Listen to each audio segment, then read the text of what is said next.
Hello everyone, আসসালামু আলাইকুম। Welcome আরও একটি নতুন ভিডিওতে। কী অবস্থা সবাই কেমন আছেন? আশা করি সবাই অনেক বেশি ভালো আছেন। সকালবেলা শুরু হয়ে যায় যুদ্ধ। প্রতিটা গৃহিণী হোক বা চাকরিজীবী মা হোক, যে কোনো গৃহিণীদেরই একই অবস্থা চলে। সকালবেলা থেকে যুদ্ধ শুরু করতে হয়। সংসারের জন্য তো যুদ্ধ করতেই হয়। আসলে সংসার না যুদ্ধক্ষেত্র বুঝি না। মাঝে মাঝে মনে হয় যে আমি কোনো ভিন্ন জগতে বসবাস করি, কারণ একভাবেই বেঁচে আছি। এই তো চলতেই থাকে একটার পর একটা, এভাবেই চলতে থাকে। তো আমি প্রতিদিন যা করি আপনাদের সঙ্গে শেয়ার করি। আমার বেশ ভালো লাগে আপনাদের সঙ্গে শেয়ার করতে। আমার যেসব ফ্যান ফলোয়ার আছেন সবাইকে অসংখ্য ধন্যবাদ যে আপনারা প্রতিদিন আমার এই বকবকানি শোনেন। আমার বেশ ভালো লাগে, আপনাদেরও নিশ্চয়ই ভালোই লাগে, যার কারণে আপনারা অনেকটাই সময় দেন আমাকে।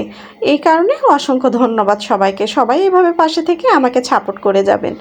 তো এই তো দিনের শুরুতেই শুরু হয়ে গেছে যুদ্ধ। আমি সেই ডাইনিং টেবিলটা গুছিয়ে রাখলাম আগে। এরপর আমি নাস্তা বানিয়ে নিয়েছিলাম রুটি আর সুজি।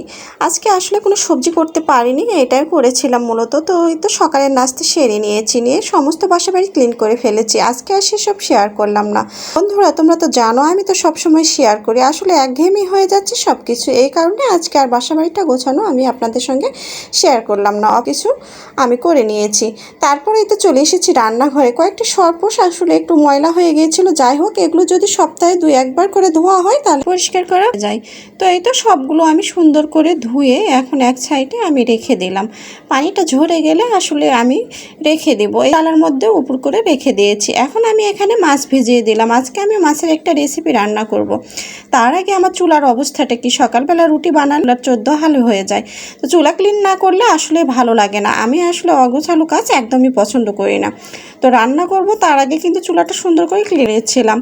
পরিষ্কার করে রাখলে আসলে খুব বেশি ভালো লাগে, রান্নায় মনোযোগটাও খুব ভালো আসে। আমি না শুধু, আমি আশা করি প্রত্যেকটা গৃহিণীর এই অবস্থা একই।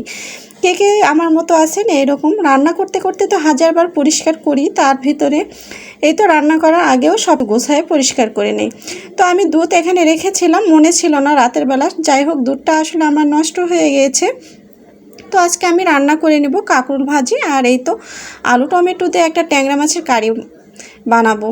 তো আমি দুই পাশে বরাবরই দিয়ে সব কিছু ধুয়ে পরিষ্কার করে কেটে কুটে নিয়েছিলাম। এখন আমি চুলায় চলে এসেছি। চুলায় প্যান বসিয়ে দিয়েছি, দুই সাইডে দুইটা। একদিকে আমি ভাজির জন্য কাঁকরোলগুলো দিয়ে দিলাম, আলু আর কাঁকরোল। এখন আমি পেঁয়াজ কুচি দিয়ে দিচ্ছি। কাঁকরোল ভাজিতে একটু পেঁয়াজ কুচি বেশিই দিবেন, দেখবেন কাঁকরোল ভাজিটা অনেক মজা হয়। আমরা তো এভাবে ভাজি করি, কে কীভাবে ভাজি করে আসলেই তো আমি জানি না। তো যাই হোক, ওই পাশে সব কিছু দিয়ে দিয়েছি। কাঁচামরিচটা কিন্তু আমি এখন দেইনি, একটু পরে দিব ভাজিতে। আর এপাশে আমি কিন্তু আলুগুলো তেলে ছেড়ে দিলাম, দিয়ে সুন্দর করে একদম ভেজে নিব। ভেজে নিয়ে প্যান থেকে উঠিয়ে নিব। নিয়ে এখন এখানে আমি দিয়ে দিয়েছিলাম পেঁয়াজ কুচিটা যখন লাল হয়ে আসবে সমস্ত মশলা দিয়ে সুন্দর করে আমি কষিয়ে নেব। কষিয়ে নেওয়ার পর মশলা বলতে আসলে আদা রসুন জিরা পেস্ট, আর হচ্ছে স্বাদ মতো নুন, পরিমাণ মতো হলুদ গুঁড়া, মরিচ গুঁড়া, আর হ্যাঁ এখানে কিন্তু আমি ফ্রোজেন টমেটোও দিয়েছিলাম। দিয়ে করে মাছগুলো কষিয়ে নিব। আর ওই পাশে কিন্তু আমি কাঁচামরিচ এই পর্যায়ে আমি দিয়ে দিয়েছি। দিয়ে সুন্দর করে ঢাকনা দিয়ে ঢেকে ভাজিটা করে নেব। পানি দিব না, শুধু ঢাকনা দিয়েই আমি ভাজিটা রেডি করে নেব। আর এই তো এখন এখানে আমি সুন্দর করে কষাই আর একটু আলু দিয়ে কষাই নিলাম, নিয়ে সুন্দর করে ঝোল দিয়ে দিয়েছি। এখন আমার 5 থেকে 6 মিনিট জাল করলেই রেডি হয়ে যাবে ট্যাংরা আলুর ঝোল। আর ওই পাশে ভাজিটাও অলরেডি আমার হয়ে এসেছে। তো যাই হোক, কেমন লাগলো আজকের ভিডিওটি সেটা কিন্তু জানাতেন না। আমার এই ভিডিওগুলো যদি আপনারা ফেসবুক পেজ থেকে দেখে থাকেন তাহলে লাইক কমেন্ট করে পাশে থাকবেন। আর যদি ইউটিউব চ্যানেল থেকে দেখে থাকেন তাহলে অবশ্যই সাবস্ক্রাইব করে পাশে থাকবেন। তো এই তো বলতে বলতেই আমার দুইটা রেডি হয়ে গেছে। সুন্দর করে আমি পরিবেশন করে নিচ্ছিলাম। অনেকটা মজা হয়েছে আর অনেকটা সুন্দর আর কতটা লোভনীয় হয়েছে দেখতে পাচ্ছেন। তো আমি ডাইনিং টেবিলে পরিবেশন করে নেব। আসলে ভাত খেতে ভালোই লাগে এইসব রেসিপি যদি হয়।